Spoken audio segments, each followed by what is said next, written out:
C'en est fini pour Honda et Yamaha. Voici la 150 la moins chère et la plus complète actuellement dans notre pays. Est-ce qu'elle va détrôner le règne de la CG de Honda ou rivaliser directement avec la Factor de Yamaha? Voici la Pulsar N150 de Bajaj et dans cette vidéo, vous allez tout savoir à son sujet.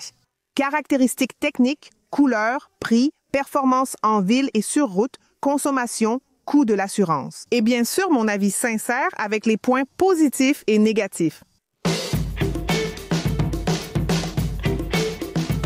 Je suis Amanda Pagliari. C'est la chaîne moto la plus charmante du Brésil et qui propose aussi les vidéos les plus complètes sur 2 roues. Alors, appuie déjà sur le bouton like et abonne-toi à la chaîne pour ne rater aucune vidéo.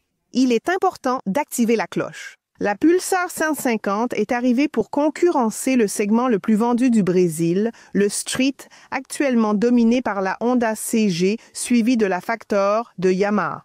À l'étranger, cette moto n'est plus produite, remplacée par la Pulsar N160, améliorée en suspension, frein et moteur, en plus de quelques détails visuels. Aucune date n'est prévue pour son arrivée ici, mais je pense qu'elle pourrait venir à l'avenir. Comme c'était à l'étranger, non? Avec l'évolution, tout est prêt pour qu'elle vienne au Brésil. Mais pour le moment, cette moto connaît un grand succès, car elle offre des atouts bien supérieurs à ceux de ses concurrentes avec un prix très compétitif. Et à qui s'adresse-t-elle? Tout d'abord, oui, elle peut être utilisée par des débutants. Si vous venez d'obtenir votre permis de conduire, vous pouvez commencer avec la Pulsar 150. Vous n'aurez aucune difficulté. Elle est aussi conseillée pour ceux ayant une voiture ou une grosse moto dans le garage, qui cherchent un véhicule pour circuler en ville de manière économique, agile, pratique et intelligente, en évitant les embouteillages pour rouler dans les couloirs. Cette moto ici va répondre à vos besoins. Et bien sûr, c'est aussi une moto recommandée pour ceux qui veulent travailler, que ce soit comme livreur, motofrétista avec des applications. Donc, cette moto ici, elle va vraiment répondre à vos attentes. Non seulement pour l'économie de carburant et de pièces, mais aussi pour le coût d'acquisition, qui est très bas. La N150 est arrivée pour inaugurer la famille Pulsar, dont nous avons déjà la 150 et la NS400 déjà confirmées dans notre pays. Et, contrairement à la famille Dominar, la famille Pulsar offre un look beaucoup plus agressif et sportif, que je préfère. C'est mon avis. Écris le tien ici. Donc, nous avons des carénages plus pointus, un style plus affûté, un look vraiment street fighter. Voici l'ensemble optique, n'est-ce pas? Un phare très fin, petit, le réservoir bien musclé. On dirait même pas que c'est une moto de 150 cylindrées. Ici, nous avons la finition. Le spoiler en bas donne un aspect plus raffiné et le garde-boue anti-éclaboussure ici en bas. D'ailleurs, les roues sont déjà livrées de série avec ce très bel autocollant rouge ici, dans cette couleur. Enfin, la moto est très bien finie et il est écrit ici en relief Pulsar. Cette couleur noire ici, je pense que c'est l'une des plus belles. Je vais bientôt vous parler de toutes les options disponibles. L'échappement se trouve ici en bas, bien caché. À mon avis, c'est beaucoup plus joli que ce gros pot d'échappement sur le côté droit. Et elle est déjà équipée de série d'une béquille centrale et d'un protège-moteur ici. Pour l'éclairage, nous avons un phare à LED, un ensemble optique ici, avec cette lumière de position diurne très intéressante. Ça ressemble même à l'œil de la moto. Ici, nous avons un projecteur et nous avons le phare, les pleins phares et aussi un appel de phare. Le feu arrière est aussi à LED. Très jolie, cependant, les clignotants sont à ampoule conventionnelle. La selle est de type unique, elle offre un petit soutien lombaire ici pour le pilote. Oui, d'une certaine manière, elle est généreuse ici pour le passager. Le passager dispose de cette poignée ici pour se tenir, mais j'avoue que pour le passager, s'accrocher ici est un peu difficile, disons-le ainsi. La hauteur jusqu'au sol est de 79 cm. D'accord, ici elle est sur la béquille centrale. Mais je pense que même sur la béquille centrale, j'arrive à poser les 2 pieds par terre. Et je pense que cette moto a une très bonne hauteur. La plupart des motards s'adapteront ici sur cette selle de 79 cm. Position de pilotage ici, regarde. Les jambes légèrement inclinées, ici à 45 degrés apparemment. Cela ne provoque pas d'inconfort. Mes jambes arrivent à bien s'agripper. Ici, sur le réservoir, il y a ce dessin justement pour que tu puisses avoir plus de contrôle sur la moto, pour bien t'y adapter. Le réservoir du dessus ici est vraiment robuste, hein, les amis. Ça vaut le coup d'essayer et de la voir de près, car cette moto ne paraît pas avoir 150 cc. Ici, c'est une moto légère. Elle pèse 145 kg au total, y compris tous les liquides et le réservoir de carburant qui a une capacité de 14 litres d'essence. Elle n'est pas flex. Ici, nous avons un repose-pieds en caoutchouc pour la pilote et un simple ici pour le passager. Il y a une très belle finition noire, j'ai beaucoup aimé.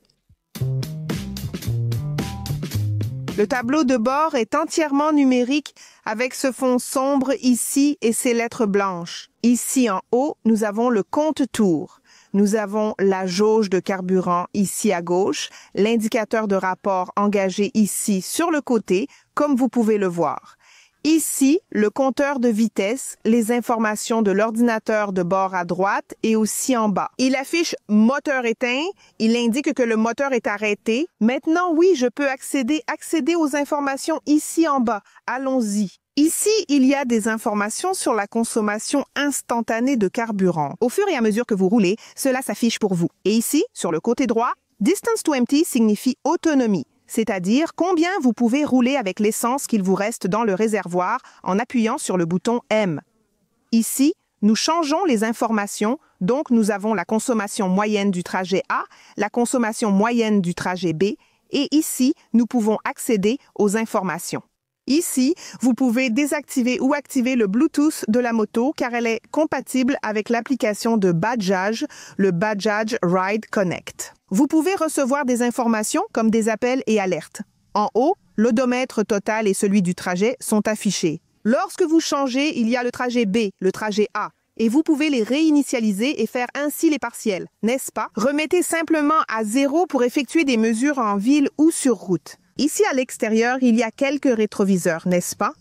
Y compris les clignotants. Ici, au-dessus du réservoir, nous avons une prise USB avec un couvercle. Les boutons sont rétroéclairés. Il y a des motos plus grandes et plus chères qui n'offrent même pas cette fonctionnalité. À gauche, les boutons servent à naviguer dans le tableau de bord, activer les clignotants et le klaxon. Derrière se trouvent les boutons des feux de route et d'appel de phare. Et elle n'a pas de feu de détresse ni de réglage sur les leviers.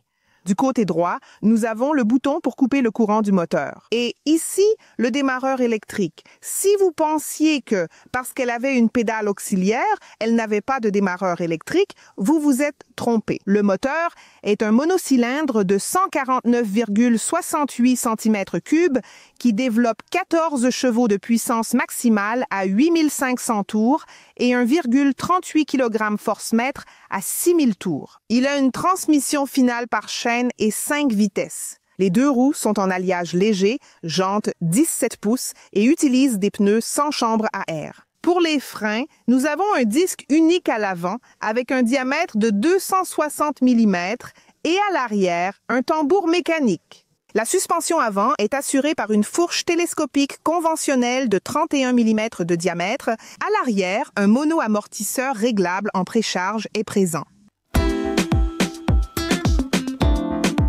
Et maintenant que je t'ai tout dit sur la Pulsar 150, il est temps de rouler en ville et aussi de prendre la route. Et de terminer la vidéo avec les points positifs et négatifs. Et si tu trouves cette vidéo super complète, que dirais-tu de laisser un like, hein?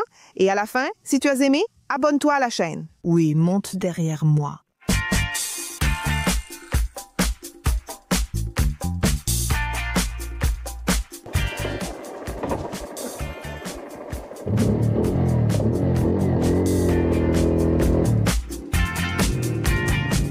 Ici en ville, elle s'en sort bien. Dans les couloirs, cette moto est très facile à conduire. Elle est légère dans les couloirs. Elle est facile à conduire. Oh, le moteur!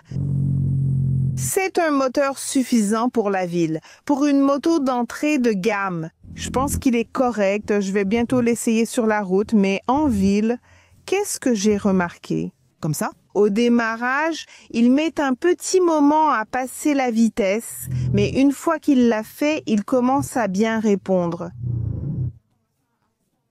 Mais il est important que vous fassiez un essai. Je pense que pour ceux qui cherchent une moto pour la ville, cette moto est suffisante. Parce qu'elle a ce look super sportif, n'est-ce pas, Pops? Elle te pousse à accélérer. Mais calme-toi, ce n'est pas la NS 400. C'est une moto 150 avec un moteur plus progressif. J'aime bien que la prise soit juste ici, tu vois, on en a besoin. Je pense que la selle pourrait être un peu plus confortable. Surtout pour celles qui vont passer des heures et des heures à travailler ici sur la Pulsar N150. Pour celles qui se déplacent seulement, ça va. Pour celles qui vont au travail, à la fac, je pense que la selle de la moto, ça va. D'accord. Les freins, regarde, le tambour arrière ici est bien réglé. Il n'y a pas de jeu, n'est-ce pas? Donc si tu appuies à peine, il freine déjà. Oui, l'avant freine bien aussi. Mais bien sûr, n'est-ce pas? On aime toujours les freins à disque. Plus il y a de sécurité, mieux c'est. Mais regarde, tu vois la suspension ici? Je pense que ça pourrait être plus travaillé ou la selle plus confortable, non? Parce que la selle aide aussi à atténuer les imperfections de la route. Mais c'est ça, n'est-ce pas? C'est une moto de rue, pas une moto tout-terrain. Mais je pense que, à l'avenir, Bajaj pourrait encore améliorer cet aspect. Mais il est important que vous fassiez un essai, que vous rouliez et que vous preniez votre propre décision. Mais c'est mon avis. Mais honnêtement, pour éviter les embouteillages, pour être dans la course, pour travailler, la petite moto répond très bien aux besoins. Et il est intéressant de vous dire que cette moto est plus ancienne que ce projet de la 160. Donc c'est un moteur beaucoup plus éprouvé, c'est un projet beaucoup plus validé parce qu'il est arrivé avant. Et donc il roule depuis beaucoup plus longtemps, non seulement en Inde, mais aussi dans plusieurs pays du monde. Donc c'est sûr, oui, c'est même un projet bien plus fiable que la NS 160, n'est-ce pas? Que les Dominar. Alors, regarde, viens ici. Petite moto très agile pour rouler en ville. Et je pense que c'est tout.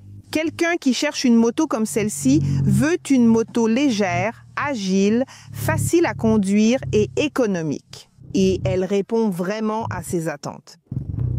Mais c'est ça, je n'ai eu aucune difficulté dans la circulation. La moto s'en est très bien sortie. Et même si ce n'est pas son objectif d'aller sur la route, allons sur la route et voyons comment elle s'en sort ici sur l'autoroute.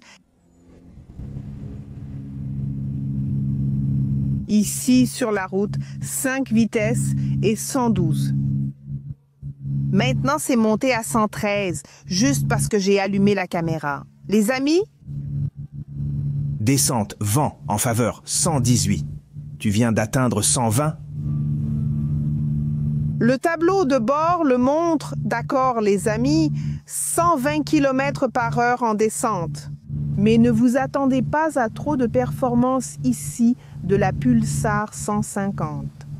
C'est sa proposition, elle est urbaine, n'est-ce pas? Donc, sur la route, on sait qu'elle aura cette performance, d'accord? Sur la plupart des routes brésiliennes, elle va bien s'en sortir, puisque la plupart sont asphaltées. 80, 100, elle va répondre sur celles qui sont à 120. Il faudra rouler plutôt sur la voie du milieu, enfin. Au début, c'est stable, elle n'a rien estimé. La vibration, étonnamment, est minimale. Et ça m'a surprise. Ce petit projet, je pense qu'il est vraiment plus abouti. C'est parce que les autres, qui sont venus après, justement pour la longévité, ont eu des années et des années de retour. Tu vois, je conduis la moto très stablement. On peut passer ici, ça ne bouge pas. C'est essentiel pour ceux qui roulent en moto légère, car parfois elle devient instable et tu perds la stabilité. Mais ici, sur la route, elle s'en sort très bien. Nous n'avons pas de grande vitesse. Vitesse de croisière, oui, c'est 100 km/h, 111 en accélérant tout droit. Avec un passager, les performances vont baisser. Il n'y a pas de solution, d'accord? Sur la route, ce n'est pas son objectif, donc elle roulera à peu près comme ses concurrentes, il n'y a pas de solution. Pour ceux qui veulent une petite moto plus vive sur la route, je parlerai de la NS200 de la Dominar, n'est-ce pas? Il y a une vidéo avec la Dominar. Je mets le lien dans la fiche et la description. Je la verrai plus tard. Et là, tu as une moto plus puissante, mieux adaptée pour rouler sur la route? La 150 m'a surprise concernant les vibrations. Je pensais qu'elle allait vibrer davantage, mais elle m'a agréablement surprise. C'est ça. J'ai trouvé la selle un peu dure. Il n'y a rien à faire.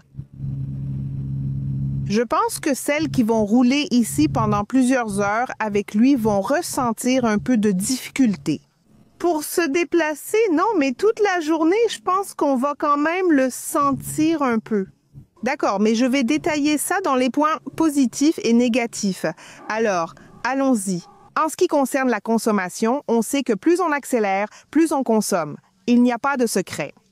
D'ailleurs, lors de mon test, j'ai roulé en ville et sur l'autoroute, en essayant aussi la vitesse maximale, en roulant très vite tout le temps. Donc, je finis par avoir une consommation plus élevée que ce que beaucoup de propriétaires rapportent. Selon l'ordinateur de bord, elle a affiché une consommation avec moi. Ville et route en tirant tout, en accélérant à fond, elle a fait 28 km par litre. Mais il y a des gens qui rapportent même plus de 30 km par litre. Vous êtes propriétaire d'une Pulsar? Écrivez ci-dessous quelle consommation vous faites avec elle. Pour l'assurance, sachez qu'au Brésil, il est nécessaire d'en prendre une, peu importe le type de moto. Croyez-moi, encore plus si vous travaillez avec elle, si c'est votre outil de travail. Il n'y a rien de pire que de continuer à payer les mensualités pour un bien qui n'est plus à vous. Non, les bandits sont partis avec, mais la dette reste malheureusement. Prenez une assurance. Je vais maintenant évoquer les atouts et défauts de la Pulsar N150. N'oubliez pas qu'Amandinha ne détient pas la vérité absolue. Vous avez le droit d'être d'accord ou non en commentant respectueusement, mais avant tout, il faut être abonné à la chaîne Motoplay avec la cloche activée. Tu es abonné? Alors tu peux commenter autant que tu veux. Voyons d'abord les aspects positifs. Regardez la partie cycle, les amis. Cette moto est parfaite pour rouler en ville, très légère, très agile. Donc, point positif pour la partie cycle. L'agilité est aussi un atout. Pour celles qui veulent un véhicule pour les trajets quotidiens et les embouteillages, cette moto répondra à vos besoins. Donc, c'est un autre point positif. Un autre atout de cette moto est la prise USB, placée près du guidon, exactement où il faut. Un autre point positif, c'est l'ABS à l'avant. Plus on a de sécurité, mieux c'est, n'est-ce pas? Un autre avantage, ce sont les boutons rétroéclairés. Il y a des motos bien plus chères et plus grandes d'autres marques qui n'offrent pas cette fonctionnalité. Donc, c'est un point positif. Côté fonctionnalité, elle possède déjà une béquille centrale et un protège-moteur de série. C'est appréciable. Le phare est un autre point positif. Il est très beau en LED et il éclaire mieux. En plus, cela économise la batterie. Le design est un autre point positif. Le design Street Fighter attire l'attention partout où il passe. C'est cette moto avec laquelle tu travailles en semaine et que tu peux utiliser le week-end pour te balader, avec laquelle tu vas vraiment faire sensation en soirée. L'économie est un autre point positif. Si tu roules tranquillement en ville avec elle, tu peux atteindre une autonomie de 400 km avec un plein. C'est positif, elle est aussi confortable pour le passager. D'accord, même si cette poignée est très mauvaise pour le passager, puisqu'il devra s'accrocher derrière le siège. Il est confortable, en plus de la suspension, n'est-ce pas? Donc, c'est bien pour emmener un passager en ville. Un autre point positif, c'est le tableau de bord avec connectivité, en plus d'être très complet et d'afficher la consommation moyenne. Il offre aussi une bonne autonomie. Combien de kilomètres peux-tu faire avec l'essence du réservoir? Et une autre chose qui m'a surprise, un point positif, c'est la faible vibration. Ça m'a surprise, hein? Je pensais que ça allait vibrer encore plus. D'accord, un moteur monocylindre, on sait que ça vibre, mais ça m'a surprise. La vibration était minimale, même en accélérant à fond et en poussant la moto au maximum, donc point positif. Et le dernier point positif, mais non des moindres, c'est la révision à prix fixe. C'est positif, car avant l'achat, vous savez déjà combien coûteront les révisions. Et D'après ce que j'ai vu, d'après mes recherches, c'est bien en dessous de ce que proposent les concurrentes. C'est donc un point positif avec 3 ans de garantie.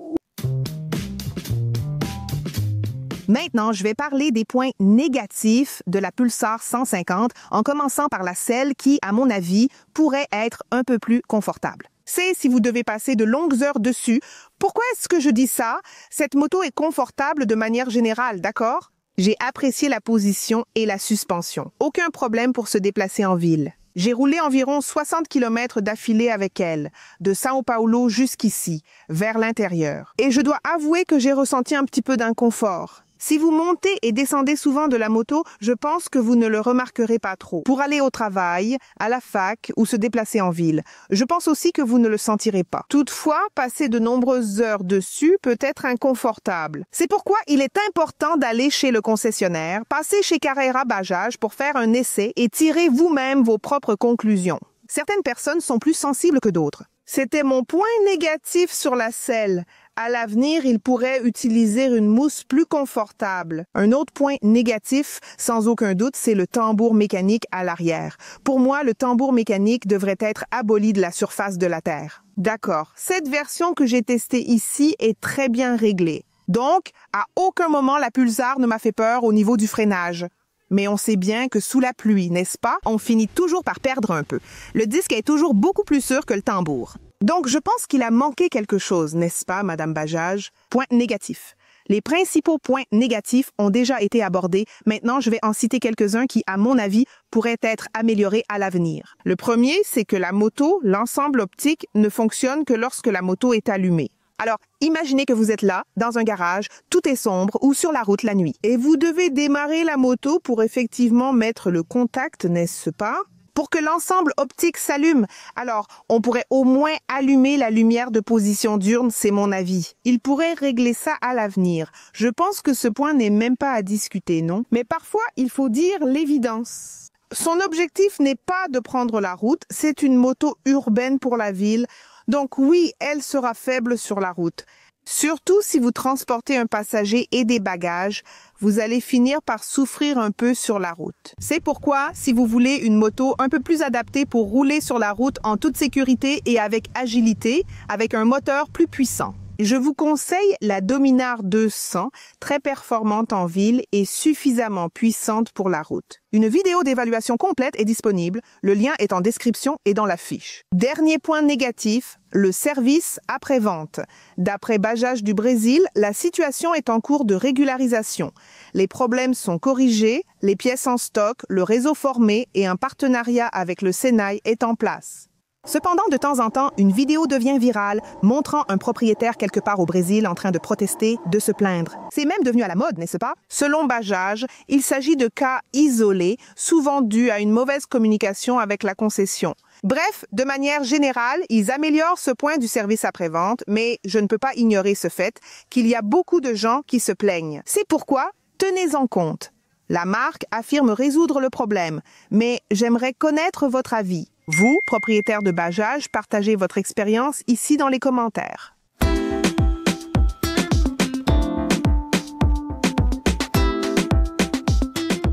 Et elle est disponible en 3 couleurs avec un prix conseillé, déjà avec les frais de port, de 16 300 reais et 3 ans de garantie. Donc, c'est tout. Si tu as aimé la vidéo, laisse un like, partage déjà avec tes amis et dis-moi ce que tu as pensé de cette moto. Elle est vraiment complète. Est-ce qu'elle va rivaliser avec Honda et aussi Yamaha? Rappelons que Bajaj est maintenant un fabricant de motos. C'est bien ça. Il soud dans le châssis au Brésil et elle peut dépasser la barre des 20 000 unités par an. Donc, il va y avoir énormément de Bajaj. L'usine, en ce moment, a une capacité de 48 000 unités par an. Et je pense que ça va être très bien. Voilà. Encore une concurrente de poids, maintenant fabricante, qui vient s'ajouter aux rares qui existent au Brésil. Je mets le lien de la visite d'usine et les détails dans la description et la fiche. Tu regarderas après. As-tu déjà partagé cette vidéo avec tes amis sur WhatsApp? Plus il y a de marques chez nous, mieux c'est. Surtout à ce prix, non? Ici en haut, je vais te laisser une vidéo super sympa et ici en bas, je vais te laisser la vidéo de la Pulsar NS 400 qui a été lancée au Brésil. Abonne-toi à la chaîne si tu n'es pas encore abonné et il y a des avantages pour les membres abonnés ici sur la chaîne dans le lien de la description. Des avantages, des tirages au sort, des contenus exclusifs et plus encore. Deviens membre de la chaîne Motoplay. À la prochaine, Moto Bisous.